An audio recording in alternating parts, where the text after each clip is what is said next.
Our featured work is Holding Up a Train by O. Henry. Before the story begins, here is a brief listening guide.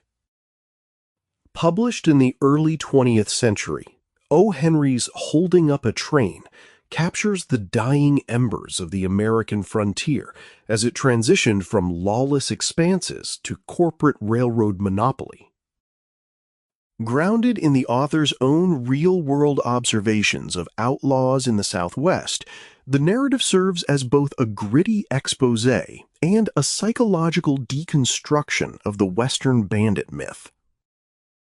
When listening to this text, pay close attention to the narrator's colloquial, matter-of-fact cadence, which strips away the romanticism traditionally associated with train robberies, replacing it with systemic analysis, dark humor, and an underlying sense of inevitable paranoia. We will now begin the reading. Holding Up a Train. Note: the man who told me these things was for several years an outlaw in the Southwest and a follower of the pursuit he so frankly describes. His description of the modus operandi should prove interesting. His counsel of value to the potential passenger in some future hold-up, while his estimate of the pleasures of train robbing will hardly induce anyone to adopt it as a profession. I give the story in almost exactly his own words. O.H. Most people would say, if their opinion was asked for, that holding up a train would be a hard job. Well, it isn't. It's easy. I have contributed some to the uneasiness of railroads and the insomnia of express companies. And the most trouble I ever had about a holdup was in being swindled by unscrupulous people while spending the money I got. The danger wasn't anything to speak of, and we didn't mind the trouble. One man has come pretty near robbing a train by himself. 2 have succeeded a few times. 3 can do it if they are hustlers, but 5 is about the right number. The time to do it and the place depend upon several things. The first stick-up I was ever in happened in 1890. Maybe the way I got into it will explain how most train robbers start in the business. 5 out of 6 Western outlaws are just cowboys out of a job and gone wrong. The 6th is a tough from the East who dresses up like a bad man and plays some low-down trick that gives the boys a bad name. Wire fences and nesters made 5 of them. A bad heart made the 6th. Jim S. and I were working on the 101 Ranch in Colorado. The nesters had the cowman on the go. They had taken up the land and elected officers who were hard to get along with. Jim and I rode into La Junta one day, going south from a roundup. We were having a little fun without malice toward anybody when a former administration cut in and tried to harvest us. Jim shot a deputy marshal, and I kind of corroborated his side of the argument. We skirmished up and down the main street, the boomers having bad luck all the time. After a while, we leaned forward and shoved for the ranch down on the Cerizo. We were riding a couple of horses that couldn't fly, but they could catch birds. A few days after that, a gang of the La Junta boomers came to the ranch and wanted us to go back with them. Naturally, we declined. We had the house on them, and before we were done refusing, that old doby was plumb full of lead. When dark came, we fagged him a batch of bullets and shoved out the back door for the rocks. They sure smoked us as we went. We had to drift, which we did, and rounded up down in Oklahoma. Well, There wasn't anything we could get there, and being mighty hard up, we decided to transact a little business with the railroads. Jim and I joined forces with Tom and Ike Moore, two brothers who had plenty of sand they were willing to convert into dust. I can call their names, for both of them are dead. Tom was shot while robbing a bank in Arkansas.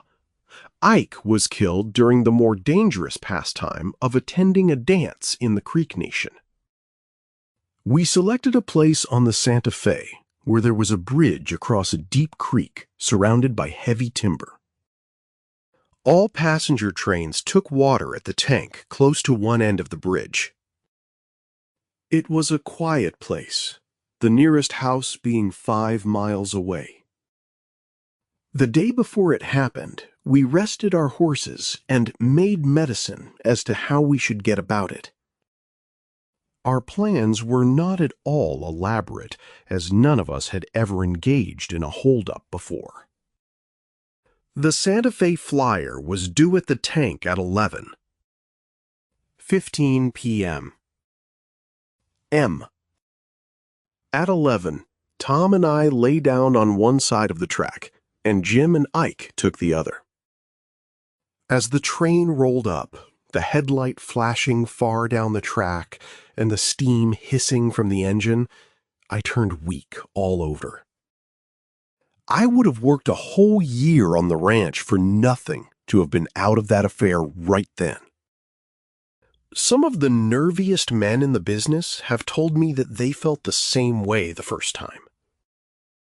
The engine had hardly stopped when I jumped on the running board on one side while Jim mounted the other.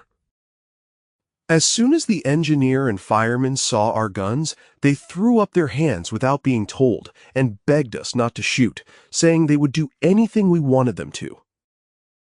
"Hit the ground," I ordered, and they both jumped off. We drove them before us down the side of the train.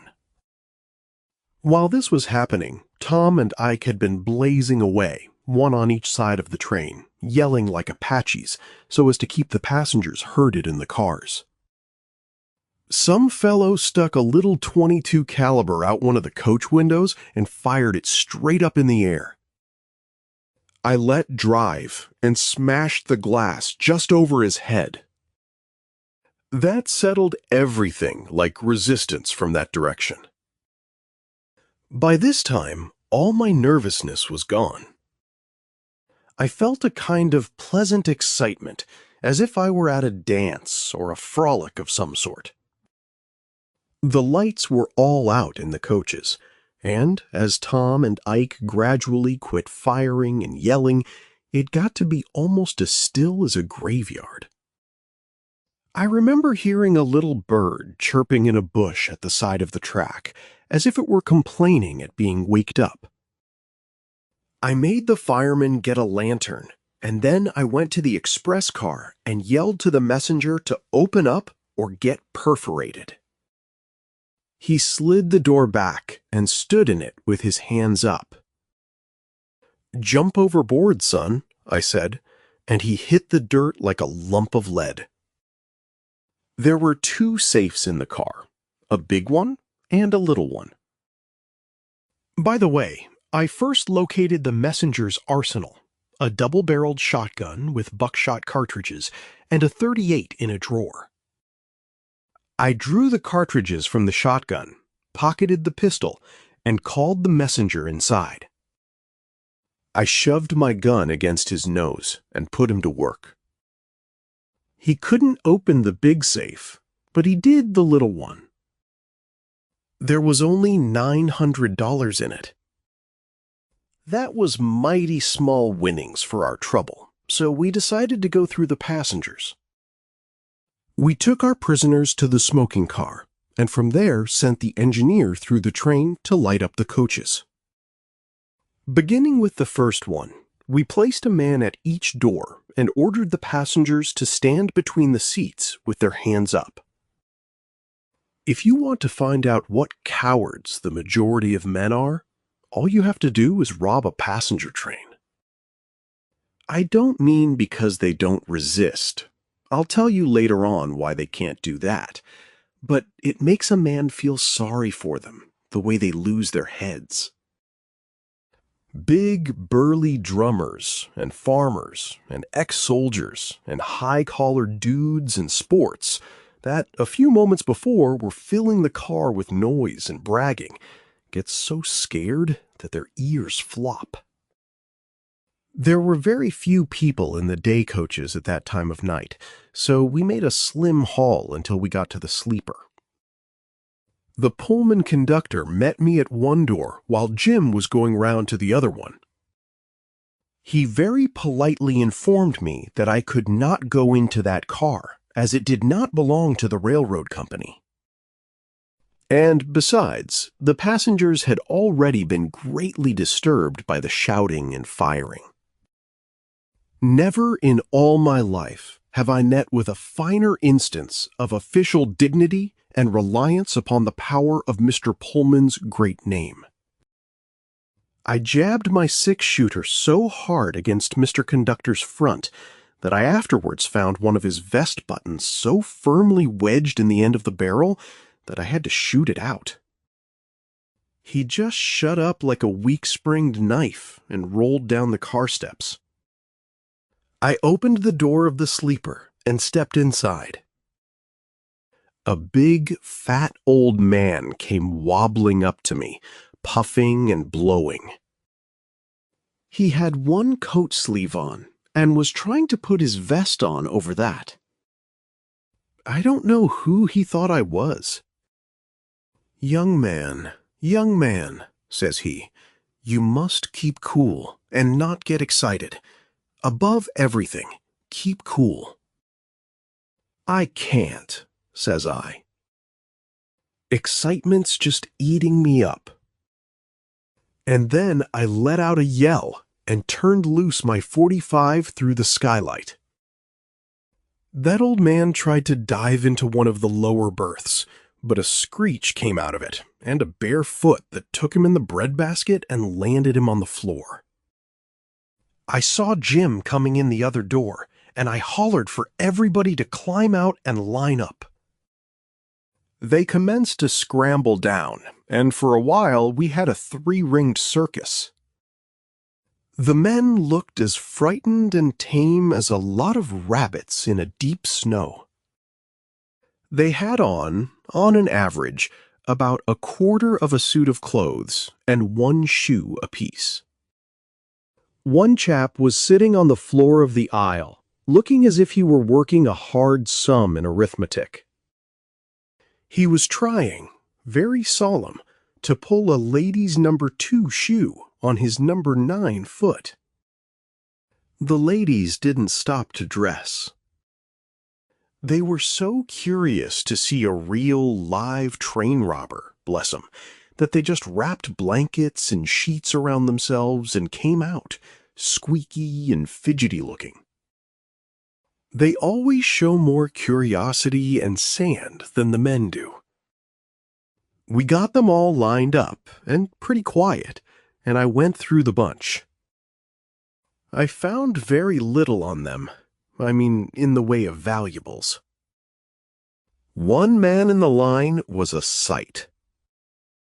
He was one of those big, overgrown, solemn snoozers that sit on the platform at lectures and look wise. Before crawling out, he had managed to put on his long, frock-tailed coat and his high silk hat.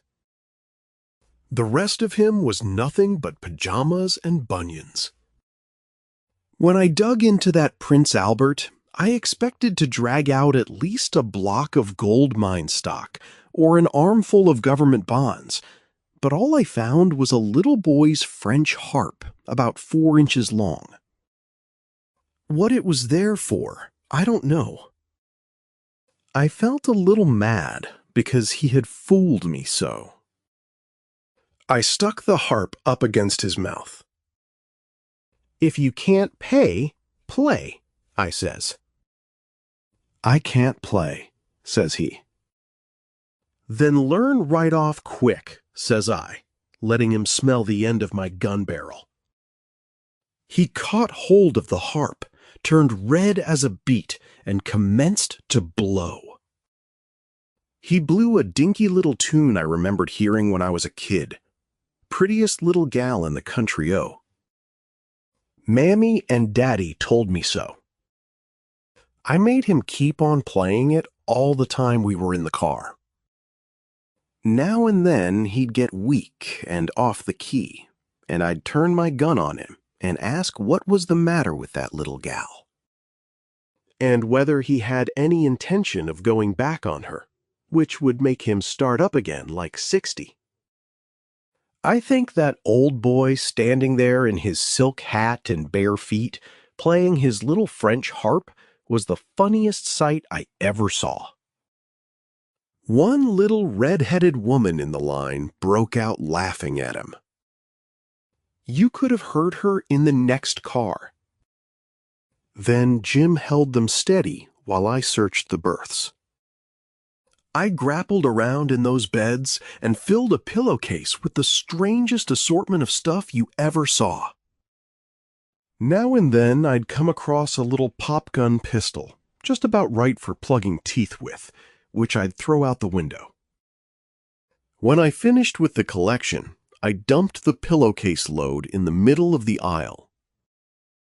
There were a good many watches, bracelets, rings, and pocketbooks, with a sprinkling of false teeth, whiskey flasks, face powder boxes, chocolate caramels, and heads of hair of various colors and lengths.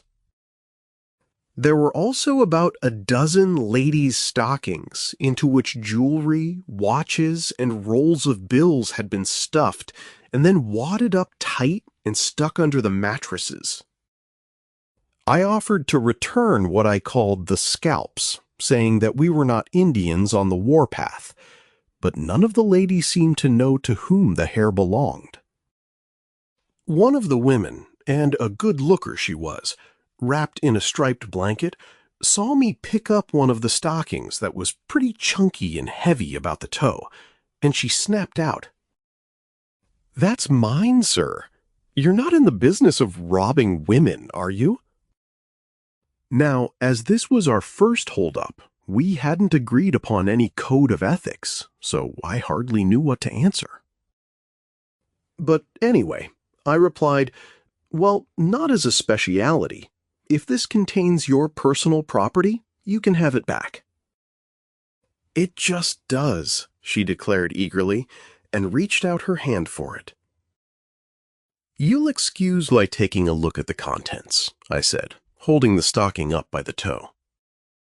Out dumped a big gent's gold watch worth $200, a gent's leather pocketbook that we afterwards found to contain $600, a .32 caliber revolver. And the only thing of the lot that could have been a lady's personal property was a silver bracelet worth about 50 cents. I said, "Madam, here's your property," and handed her the bracelet. "Now," I went on, "how can you expect us to act square with you when you try to deceive us in this manner? I'm surprised at such conduct." The young woman flushed up as if she had been taught doing something dishonest. Some other woman down the line called out, "The mean thing." I never knew whether she meant the other lady or me. When we finished our job, we ordered everybody back to bed, told them good night very politely at the door, and left. We rode 40 miles before daylight, and then divided the stuff. Each one of us got $1,752, 85 in money. We lumped the jewelry around. Then we scattered, each man for himself. That was my first train robbery, and it was about as easily done as any of the ones that followed. But that was the last and only time I ever went through the passengers.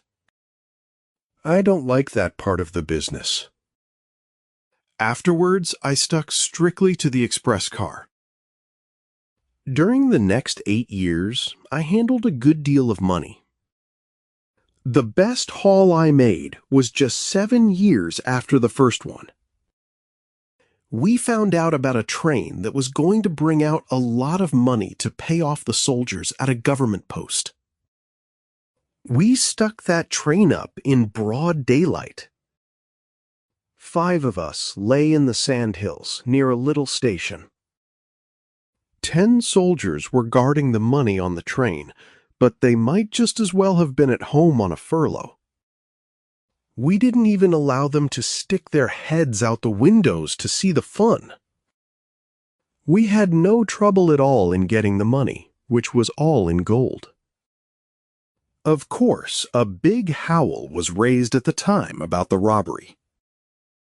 It was government stuff, and the government got sarcastic and wanted to know what the convoy of soldiers went along for. The only excuse given was that nobody was expecting an attack among those bare sandhills in daytime. I don't know what the government thought about the excuse, but I know that it was a good one. The surprise. That is the keynote of the train robbing business. The papers published all kinds of stories about the loss, finally agreeing that it was between $9,000 and $10,000. The government sawed wood. Here are the correct figures, printed for the first time. $48,000. If anybody will take the trouble to look over Uncle Sam's private accounts for that little debit to profit and loss, he will find that I am right to a cent.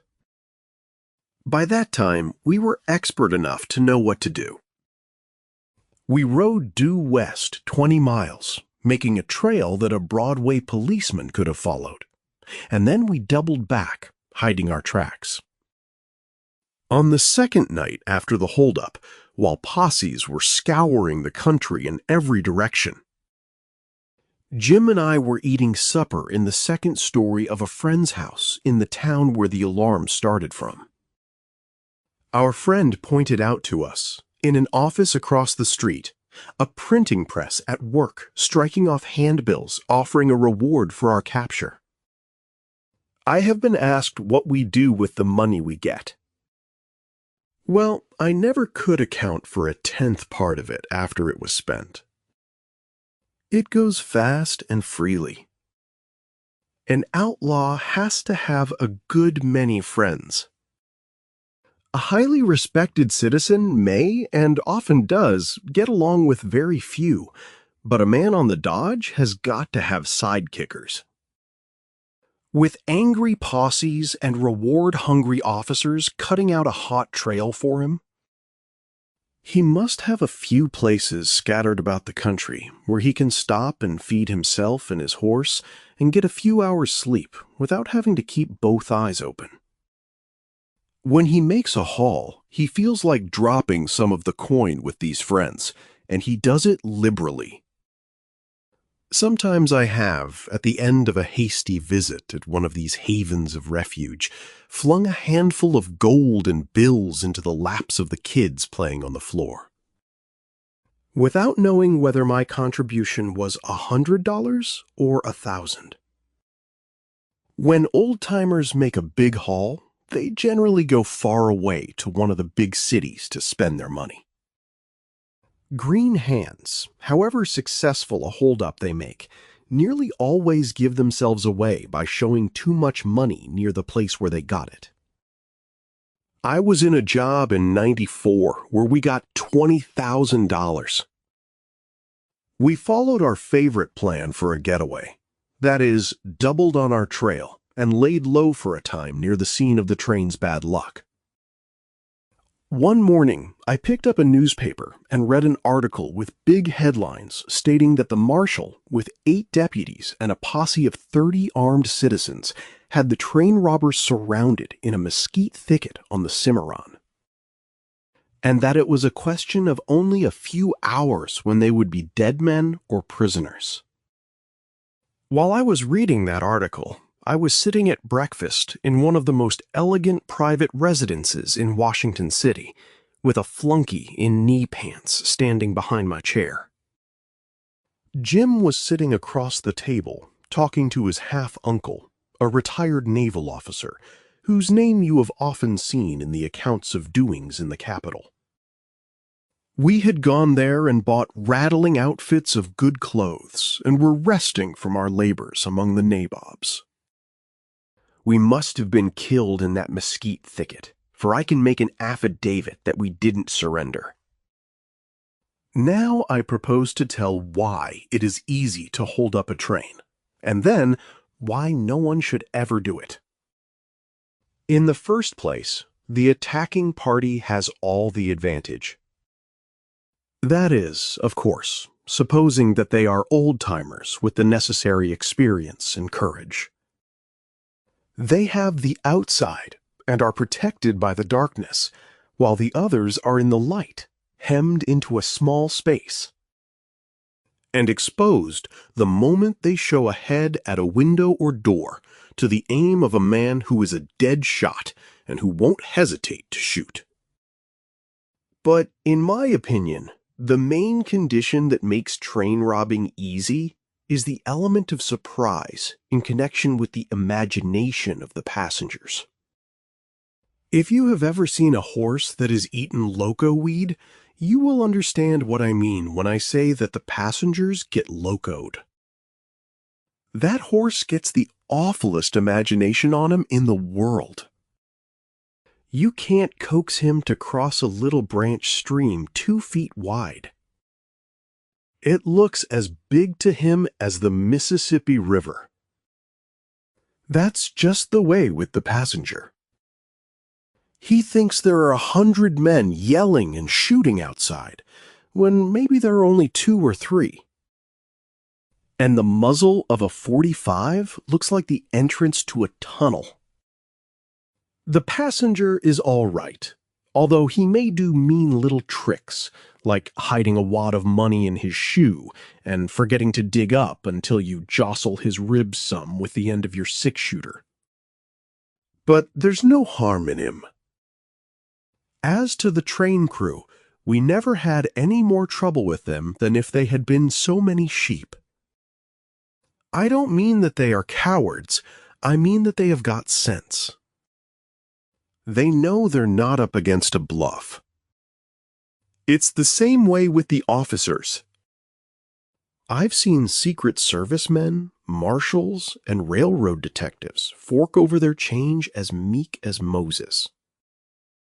I saw one of the bravest marshals I ever knew hide his gun under his seat and dig up along with the rest while I was taking toll.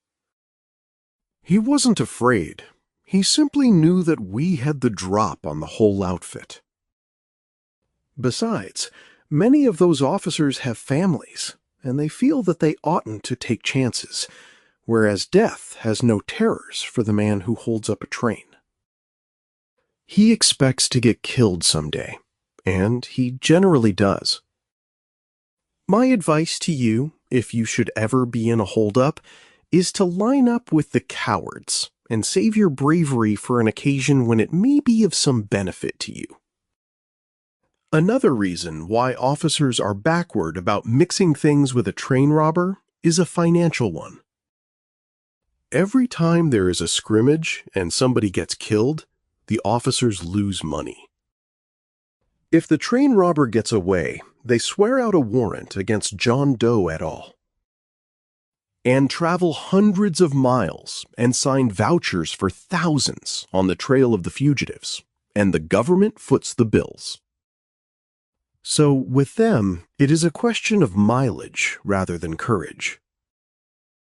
I will give one instance to support my statement that the surprise is the best card in playing for a holdup.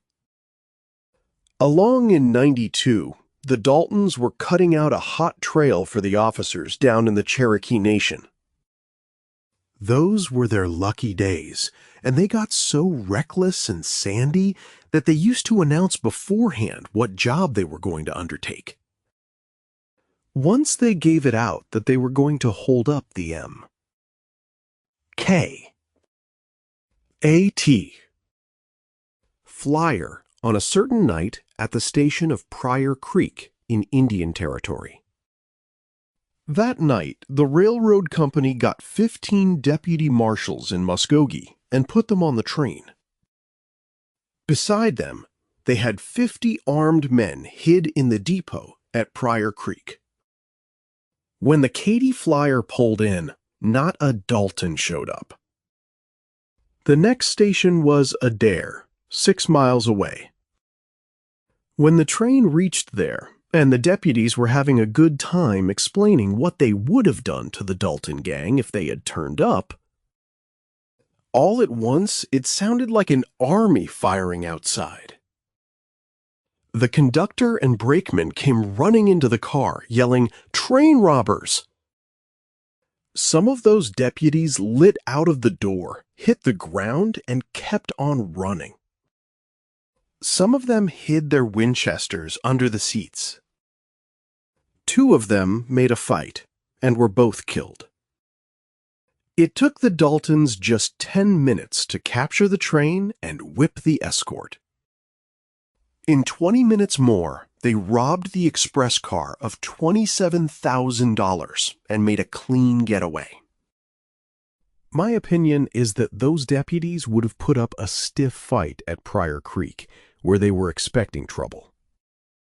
But they were taken by surprise and locoed at Adair, just as the Daltons, who knew their business, expected they would.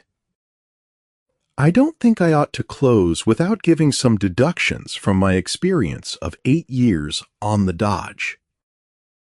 It doesn't pay to rob trains.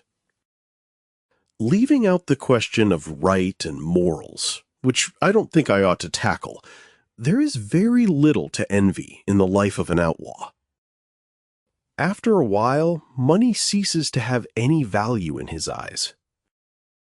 He gets to looking upon the railroads and express companies as his bankers, and his 6-shooter as a checkbook good for any amount. He throws away money right and left. Most of the time he is on the jump, riding day and night, and he lives so hard between times that he doesn't enjoy the taste of high life when he gets it. He knows that his time is bound to come, to lose his life for liberty, and that the accuracy of his aim, the speed of his horse, and the fidelity of his cider are all that postpone the inevitable. It isn't that he loses any sleep over danger from the officers of the law. In all my experience, I never knew officers to attack a band of outlaws unless they outnumbered them at least 3-1. But the outlaw carries one thought constantly in his mind, and that is what makes him so sore against life, more than anything else. He knows where the marshals get their recruits of deputies. He knows that the majority of these upholders of the law were once lawbreakers, horse thieves, rustlers, highwaymen, and outlaws like himself. And that they gained their positions and immunity by turning state's evidence, by turning traitor, and delivering up their comrades to imprisonment and death. He knows that someday, unless he is shot first, his Judas will set to work, the trap will be laid, and he will be the surprised instead of a surpriser at a stick-up. That is why the man who holds up trains picks his company with 1,000 times the care with which a careful girl chooses a sweetheart. That is why he raises himself from his blanket of nights and listens to the tread of every horse's hoofs on the distant road. That is why he broods suspiciously for days upon a jesting remark or an unusual movement of a tried comrade, or the broken mutterings of his closest friend sleeping by his side. And it is one of the reasons why the train robbing profession is not so pleasant a one as either of its collateral branches, politics or cornering the market. The reading is followed by a deeper literary commentary. The profound literary legacy of William Sidney Porter, universally recognized by his celebrated pen name, O. Henry, represents a deeply fascinating intersection of lived experience and carefully constructed narrative fiction. A structural duality that remains extensively documented across the major biographical works dedicated to exploring his life. To truly understand the complex synthesis of his reality and his art, particularly in relation to colorful Western short stories like the train robbery accounts, one must examine the specific chronological spectrum of biographical literature that spans from intimate personal memoirs to rigorous mid-20th century critical evaluations. The foundational perspective of his contemporary interactions is vividly captured by Al Jennings, whose intimate account, published in New York by the H.K. Fly Company, offers an invaluable glimpse into the deeper shadows of Porter's historical existence. Providing the raw, authentic, atmospheric details of outlaw life that directly informed stories concerning holding up a train. This highly personal narrative contrasts sharply with the initial institutional efforts to memorialize the author, such as the comprehensive early biography produced by C. Alfonso Smith and published in Garden City. New York by Doubleday, Page and Company, which sought to establish a structured, respectable record of Porter's life for a mourning public. As time progressed, the biographical approach shifted from immediate recollection to deeper psychological and historical interrogation, a transition carefully exemplified by Gerald Langford's detailed study published in New York by Macmillan, which explicitly attempted to deconstruct the alias of O. Henry and uncover the true, often painful realities hidden beneath the literary mask of William Sidney Porter. This analytical momentum was further sustained during the mid-1960s by Eugene Current Garcia through Twain Publishers in New York, providing a balanced academic commentary that scrutinized how the author's real-world trials were transmuted into enduring short stories.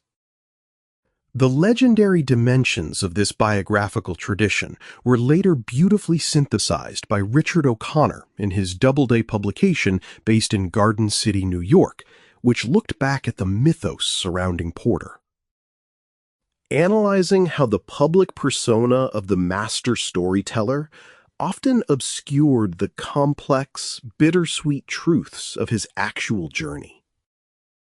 Collectively, these 5 distinct texts, originating from prominent publishing houses across New York and Garden City, illustrate how the narrative of the writer evolved from defensive contemporary remembrance to a nuanced appreciation of his literary genius, proving that his tales of outlaws and trains were deeply rooted in a complex life history that continues to captivate scholars and readers alike across generations, offering an enduring testament to the power of storytelling in transforming personal adversity into universal art.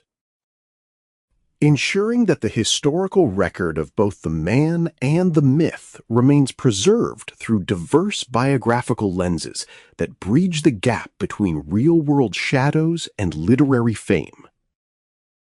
O. Henry's short story presents a fascinating, multi-layered deconstruction of the mythologized American West, utilizing a narrative framework that simultaneously mimics journalistic reportage and folk confession. The introductory note immediately establishes a layer of separation and authenticity, claiming the narrative is transcribed almost verbatim from a real former outlaw. This framing device is crucial. It disarms the reader's expectations of romanticized violence and replaces them with a pragmatic, transactional view of criminality. By positioning the narrative as an objective examination of the practical operations of train robbing, The author undercuts the sensationalized dime novel depictions of the frontier. The narrator's voice is characterized by a dry, vernacular efficiency, framing what society deems an extraordinary act of lawlessness as an ordinary trade with its own internal logic, operational challenges, and economic realities. This tension between the dangerous criminality of the acts and the casual tone of the delivery forms the structural foundation of the piece. Allowing the text to function as both an entertaining yarn and a sharp critique of late 19th century American societal transformations. Central to the text's thematic resonance is its exploration of the socio-economic forces that drove individuals to the margins of the law. The narrator explicitly outlines the etiology of the Western outlaw, attributing the genesis of 5 out of 6 bandits to systemic changes rather than inherent moral depravity. The introduction of wire fences and the arrival of agrarian homesteaders, colloquially referred to as nesters, effectively brought an end to the open-range cattle industry, displacing traditional cowboys and stripping them of their livelihoods.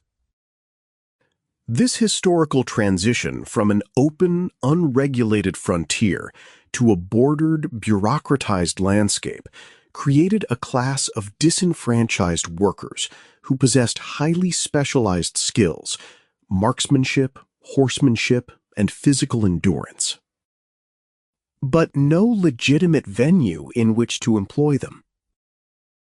The narrative positions the initial conflict in La Junta not as a premeditated criminal enterprise, but as a spontaneous defensive escalation against a rigid, aggressive agrarian administration that sought to harvest the free-roaming cowboys. The casual manner in which the narrator describes the subsequent gunfight highlights a fundamental cultural clash between the honor-bound, fluid existence of the Old West and the institutionalized, sedentary constraints of the emerging modern state. The meticulous description of the first train robbery near the Santa Fe Bridge offers profound insights into the psychological architecture of criminal behavior. The initial dread experienced by the narrator as the train approaches demonstrates that fear is a universal human response, shattering the myth of the completely fearless, cold-blooded outlaw. This temporary vulnerability, however, quickly gives way to a state of heightened sensory awareness and pleasant excitement, which the narrator compares to a dance or a frolic.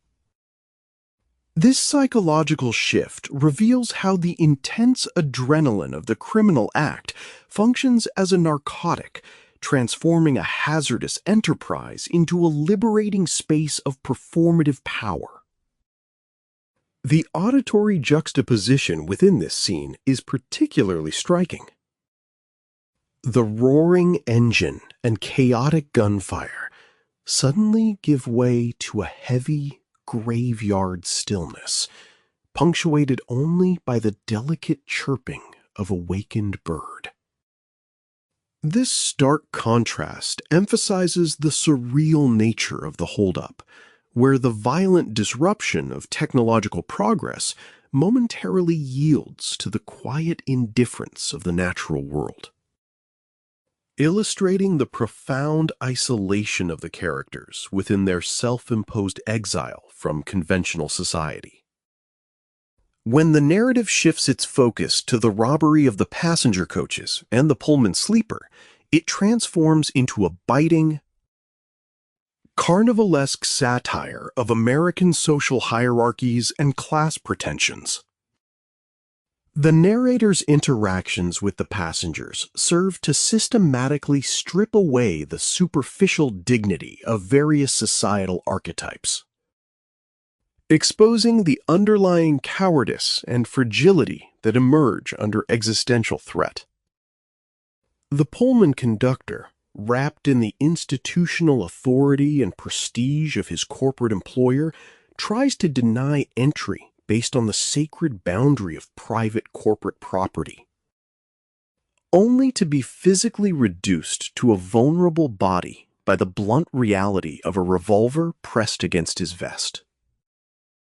The subsequent scene in the sleeper car functions as a literal and figurative stripping of the elite.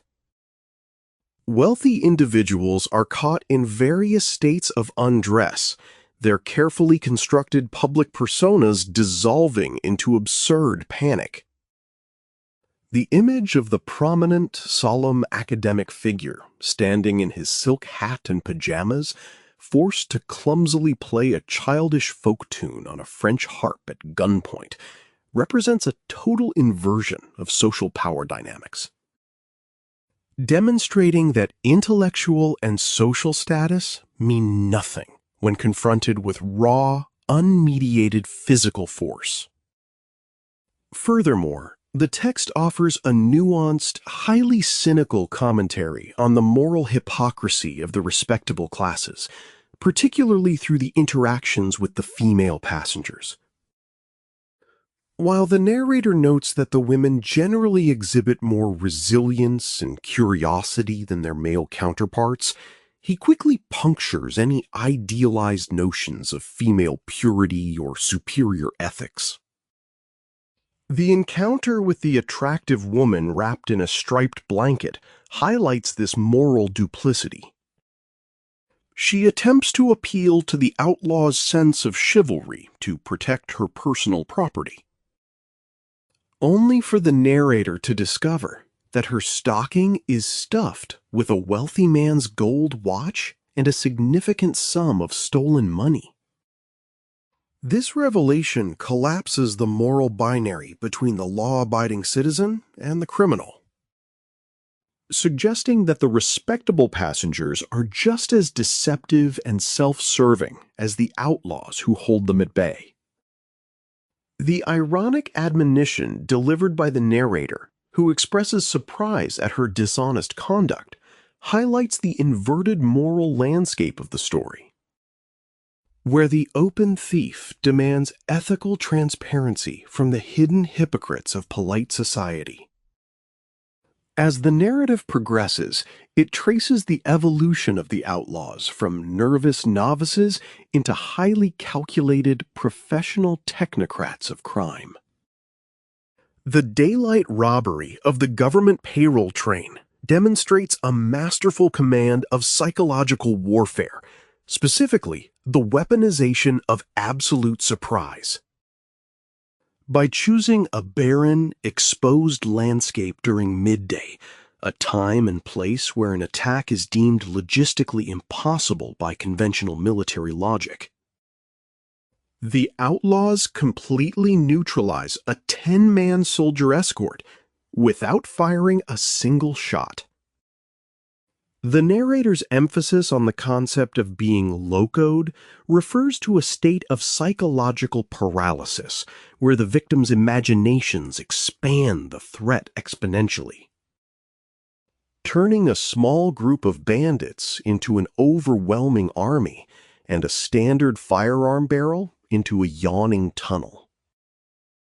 This analysis shifts the nature of train robbing away from brute physical dominance toward a sophisticated manipulation of human perception and cognitive vulnerability.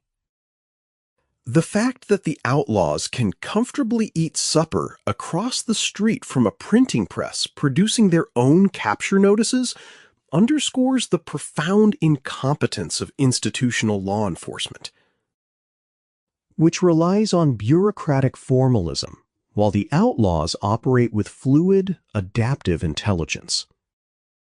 The text also engages deeply with the destructive economic realities of the outlaw lifestyle, dismantling the fantasy of easy wealth. The narrator reveals that the massive sums of money acquired through these high-stakes robberies melt away with astonishing speed. primarily because an individual on the run is entirely dependent on a costly infrastructure of illicit support. The outlaw cannot accumulate capital or participate in the traditional economy. Instead, his wealth must be constantly redistributed to purchase the loyalty, silence, and shelter of sidekickers throughout the countryside. This continuous drain of resources transforms the stolen gold from a symbol of freedom into a transactional currency of survival. Forcing the criminal to view corporate entities and express companies merely as temporary banks to be drawn upon with a six-shooter. The lifestyle ultimately yields no long-term security, creating a frantic, cyclical existence of exhausting travel and brief, unappetizing periods of luxury that cannot be fully enjoyed due to the constant threat of discovery.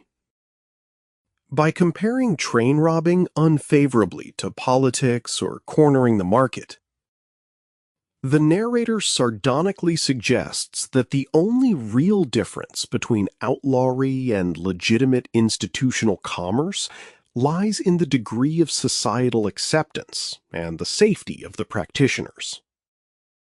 The emotional and psychological climax of the narrative resides in its profound exploration of existential paranoia and the inevitability of betrayal. The narrator explains that the true terror of the outlaw's life does not stem from the courage or competence of the legal authorities, whom they easily outmaneuver, but from the corrupt nature of the justice system itself. The realization that the state systematically recruits its deputies and enforcers from the ranks of former criminals, offering immunity in exchange for treachery, infects the outlaw community with an incurable disease of suspicion. This structural reality turns every comrade into a potential Judas, transforming the shared bonds of criminal solidarity into a psychological trap. The vivid imagery of the outlaw lying awake at night, listening to distant hoofbeats, and obsessively dissecting the sleeping mutterings or casual jests of his closest friends, paints a devastating portrait of absolute psychological isolation. Ultimately, O. Henry presents the life of the train robber not as a grand adventure of frontier freedom, but as a paranoid, self-imprisoning nightmare, where the certainty of eventual betrayal strips existence of all peace, meaning, and human connection. Looking closely at the specific narrative choices made by O. Henry, one must examine the meticulous attention paid to the material culture of the late 19th century. The presence of items like the Prince Albert coat, the silk hat, the Pullman sleeper car, and a French harp are not mere atmospheric decorations. They represent the intrusion of Eastern urbanization and industrial capitalism into the geographic space of the West. The railroad itself is the ultimate symbol of this industrial intrusion, cutting through the sandhills and river valleys, imposing rigid schedules and corporate authority onto a landscape that was once defined by natural cycles and boundless movement. When the outlaws intercept and seize control of these trains, they are staging a violent, reactionary protest against the machinery of modernization that has marginalized them. However, this resistance is inherently tragic and futile because the outlaws themselves become dependent on the very capitalist systems they exploit, consuming the luxury goods, fine clothing, and high-end lifestyles of Washington, D.C. to escape their grim realities. This paradox illustrates that there is no clean escape from the totalizing reach of modern economic structures. Even the most radical act of lawlessness is ultimately subsumed by the consumer culture it attempts to disrupt. The language of the narrator deserves further critical scrutiny for its synthesis of frontier vernacular and sharp aphoristic wit. O. Henry masterfully maintains a tone that balances deadpan humor with a deep, underlying weariness. The narrator describes complex legal and physical skirmishes with a remarkable economy of language. Utilizing vivid metaphors, such as comparing the conductor to a weak-springed knife or describing the frightened passengers as rabbits in a deep snow. This linguistic style reflects the pragmatic mindset of the frontier worker, who views the world through a lens of concrete actions and immediate physical consequences, rather than abstract moral philosophies. By deliberately avoiding any discussion of right and morals, the narrator highlights a cultural framework where survival, competence, and loyalty are the supreme virtues. While institutional laws are viewed merely as arbitrary rules enforced by hypocritical or financially motivated actors, the critique of the deputy marshal's motivations, shifting the focus from judicial duty to the collection of travel mileage and government vouchers, reveals a deeply cynical understanding of institutional bureaucracy, portraying the law enforcement apparatus as a self-perpetuating commercial enterprise rather than a moral crusade for justice. This commercialization of the law further intensifies the thematic breakdown of civilized order within the text. When justice is measured in mileage vouchers, and security is exposed as an illusion maintained by corporate names, the traditional boundaries between civilized society and the wild frontier dissolve entirely. The passengers, who represent the law-abiding populace of the expanding nation, are shown to be completely unequipped to handle the raw realities of existence when stripped of their protective institutional frameworks. Their immediate descent into absolute confusion, absurd dressing habits, and petty acts of deception demonstrates that their adherence to social norms is merely a product of comfort rather than genuine ethical conviction. Through this lens, the train robbery becomes an experimental space where human nature is laid bare, revealing that underneath the high collars, gold watches, and social status lies a base instinct for self-preservation that levels all social distinctions. O. Henry's brilliance lies in his ability to mask this profound, existential critique beneath the surface of a light-hearted, humorous Western tale, leaving the reader to confront the unsettling realities of human vulnerability, institutional decay, and the absolute fragility of the social contract long after the comedic elements of the narrative have faded. Let us now examine the work through its primary analytical perspective. The primary psychological matrix of O. Henry's narrator in Holding Up a Train is anchored in a complex dynamic of rationalization, cognitive dissonance, and ego defense mechanisms. From the outset, the narrator attempts to reconstruct his criminal past not as a series of moral failures or violent transgressions, but as an almost administrative or occupational pursuit. By framing train robbery as easy and minimizing the physical danger involved, he deploys a powerful defensive shield designed to insulate his self-concept from guilt, fear, and social condemnation. This minimization serves to mitigate the underlying anxiety that naturally accompanies a life lived outside the boundaries of legal and social order. His psychological equilibrium depends on his ability to view his actions through the lens of a detached professional, thereby protecting his ego from the deeply destabilizing realization that he was engaged in an existential gamble with death. The genesis of the narrator's criminal career highlights a critical intersection between environmental pressure and psychological vulnerability.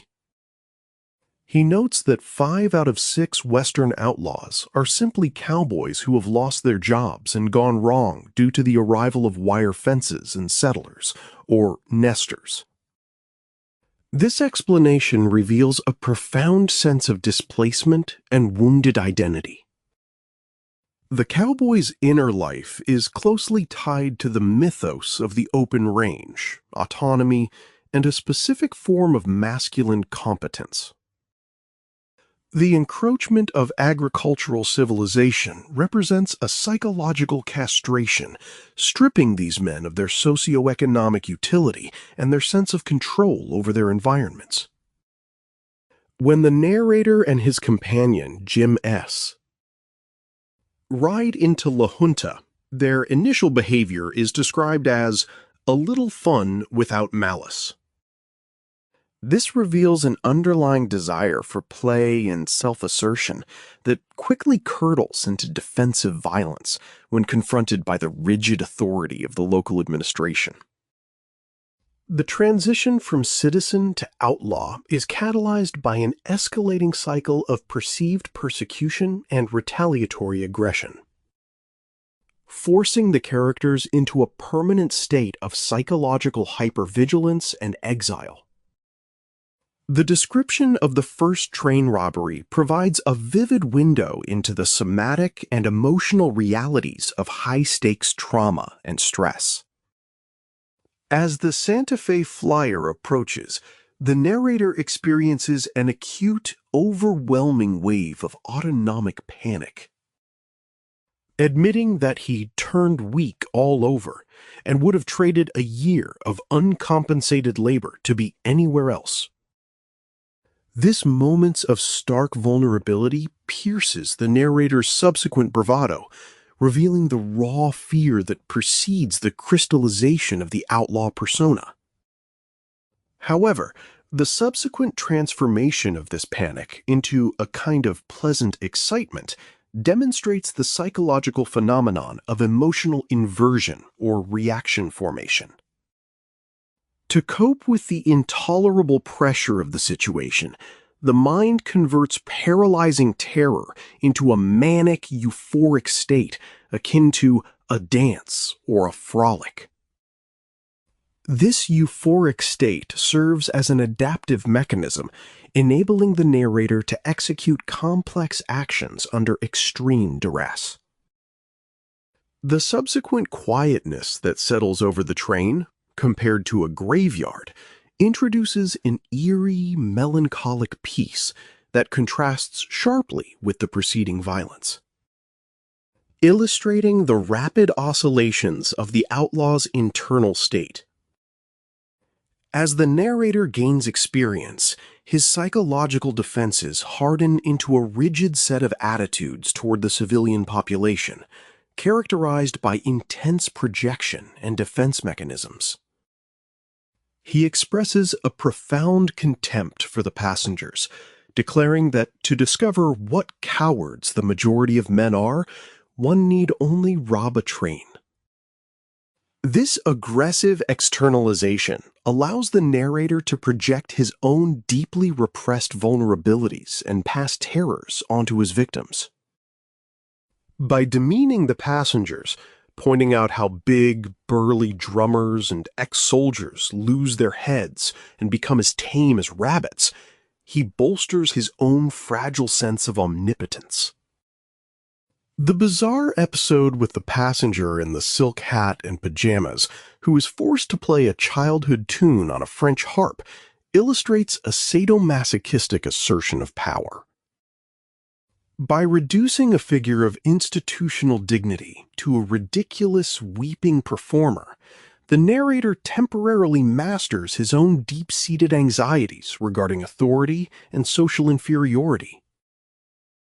The narrator's relationship with his environment and his peers eventually shifts from thrill-seeking to an exhaustive state of chronic paranoia and emotional burnout. Over his 8 years on the run, the initial thrill of easy wealth gives way to a profound sense of disillusionment and alienation. The realization that money has lost all objective value and that his six-shooter has become a mere checkbook indicates a severe flattening of affect and an inability to find meaning within his chosen existence. The outlaw's psychological world is ultimately defined by isolation. He must purchase the temporary loyalty of sidekickers and friends with reckless expenditures of gold, knowing that these relationships are commercial rather than genuine. The deepest psychological wound, however, is the constant awareness of betrayal. The knowledge that the law draws its recruits from former outlaws who turn state's evidence creates a profound state of existential dread.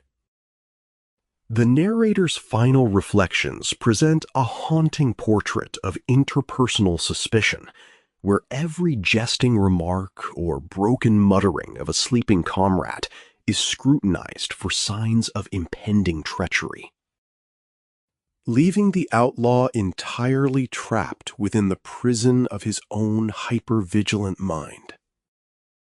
A second perspective reveals further dimensions of the work. From a psychoanalytic perspective, Holding Up a Train reads as a profound study in the structural conflicts between the id, the ego, and the superego, played out against the backdrop of the American frontier.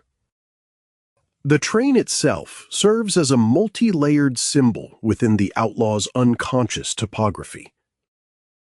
It represents both the encroaching, castrating force of civilization and the supreme paternal phallus. A massive, roaring engine of economic power and societal law that cuts through the wild, untamed landscape.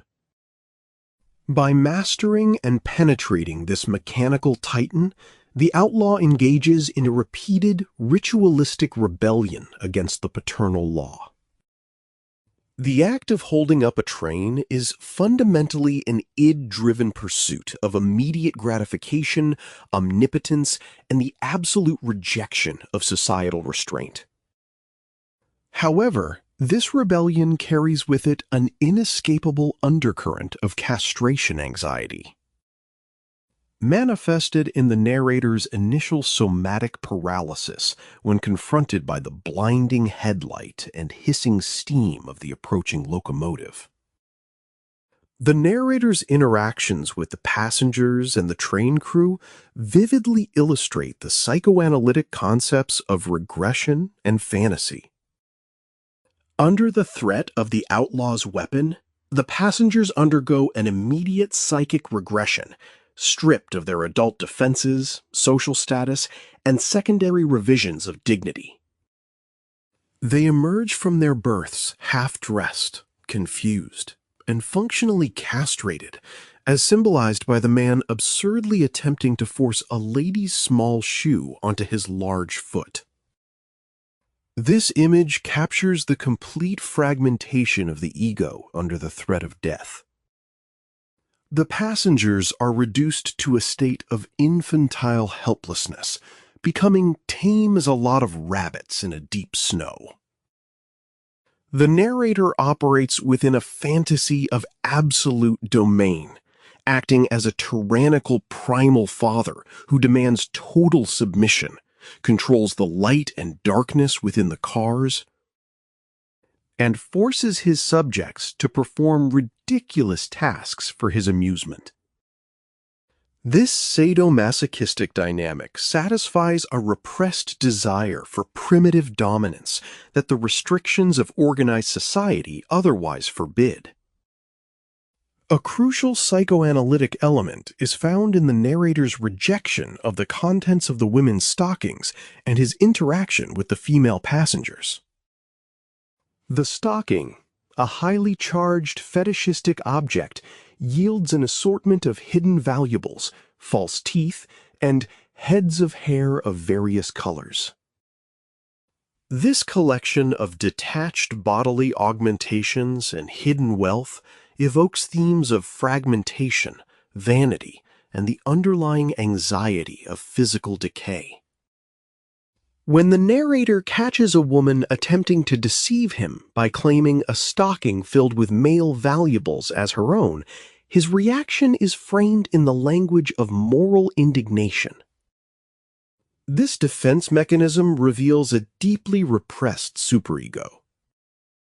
Even within the commission of a felony, the narrator seeks to maintain a self-image of structural integrity and fairness, projecting the concept of dishonesty onto the victim. This reveals the fractured state of his psychic organization, where the ego constantly attempts to negotiate between the transgressive desires of the id and the residual, distorted moral demands of the superego. Ultimately, the outlaw's life is governed by a profound manifestation of the death drive, or thanatos. The narrator explicitly acknowledges that for the train robber, death has no terrors, and that he lives with the absolute certainty that he will be killed. This fatalism points to an unconscious longing to escape the intolerable tensions of a life lived in a permanent state of hypervigilance and paranoia. The money obtained through these crimes cannot be integrated into a healthy ego ideal. Instead, it must be aggressively expelled or thrown away, spent fast and freely in a manic attempt to outrun the underlying void. The final pervasive fear of the Judas, the comrade who will turn traitor, reveals the ultimate collapse of trust and the total projection of the aggressive instinct onto the external world. The outlaw's nocturnal vigilance, listening to the tread of horses' hoofs and brooding over the mutterings of his closest friend, demonstrates an ego entirely besieged by the unconscious anticipation of its own destruction. Illustrating the inevitable, self-destructive trajectory of a life lived in absolute opposition to the symbolic order. Finally, here are several companion works worth reading. To fully appreciate the psychological and thematic undercurrents of O. Henry's exploration of the outlaw psyche, one should look to related literary works that examine the thin line between legal existence and criminality. A vital companion piece is The Oxbow Incident by Walter Van Tilburg Clark. While O. Henry presents a retrospective first-person narrative that uses dark humor to mask underlying trauma, Clark's novel offers a devastating look at the collective psychology that drives individuals to legal transgression. The novel centers on a lynch mob taking the law into their own hands in Nevada, directly mirroring the breakdown of institutional authority and the rise of defensive violence described in the early chapters of O. Henry's story. By reading these texts together, one gains a deeper understanding of how the pressures of the frontier environment dismantle ego defenses, forcing characters to substitute primitive survival mechanisms for civilized restraint. Another essential text that deepens the psychoanalytic analysis of the criminal life is Blood Meridian by Cormac McCarthy. While O. Henry operates within a framework of late 19th century realism, tempered by ironic detachment, McCarthy strips away all romantic illusions to expose the raw, unadulterated operations of the death drive on the American borderlands. The characters in Blood Meridian, much like the narrator and his companions in O. Henry's work, live in a state of absolute alienation, where money loses its value and violence becomes the primary mode of self-assertion. The deep-seated paranoia, interpersonal suspicion, and inevitable betrayal that O. Henry describes in the closing paragraphs of his text find their ultimate, terrifying realization in McCarthy's depiction of the Glanton Gang. Together, these works illustrate how the rejection of the symbolic order leads inexorably to psychic fragmentation and